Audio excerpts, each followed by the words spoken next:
বারবার আসে।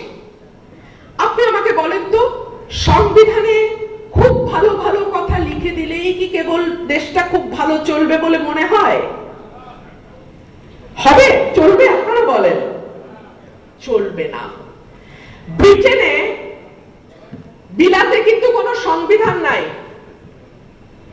বিলাতের মতন গণতন্ত্র, বিলাতের মতন মানবাধিকার, বিলাতের মতন সুশাসন, ন্যায় বিচার কয়টা দেশে আপনি পাবেন?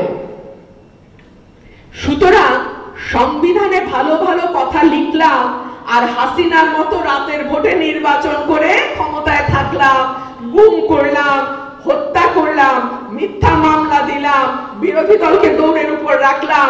পুলিশের কাজ হলো বিরোধী দলের সারাদিন দৌড়ানোর উপরে রাখা, বিরোধী দলের নারী কর্মী, নারী সদস্যদের হেনস্থা করলাম। তাহলে গণতন্ত্র হবে? দেশ ভালো চলবে? সুশাসন আসবে?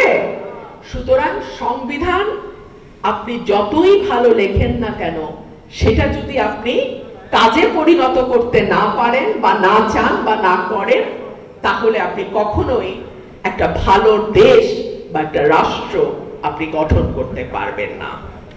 বাংলাদেশের স্বাধীনতা, বাংলাদেশের সার্বভৌমত্ব, বাংলাদেশের অখণ্ডতা শহীদ প্রেসিডেন্ট জিয়াউর রহমান, দেশনেত্রী বেগম খালেদা জিয়া এবং অ্যাক্টিং চেয়ারম্যান জনাব তারেক রহমানের নামের সঙ্গে ওতপ্রোতভাবে জড়িত।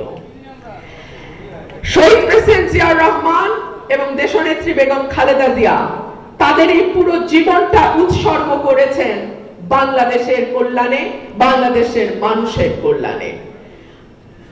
বিএনপির অ্যাক্টিং চেয়ারম্যান জনাব তারেক রহমান একমাত্র নাম, যেই নামে বাংলাদেশের স্বাধীনতা, সার্বভৌমত্ব, অখণ্ডতা, গণতন্ত্র, মানুষের অধিকার এবং বাংলাদেশের 18 কোটি মানুষকে আপনি এক সুতায় গাঁথতে পারবেন। সুতরাং কোনোভাবেই কোন রকম ষড়যন্ত্রকে এতটুকুও প্রশ্রয় দেওয়া যাবে না।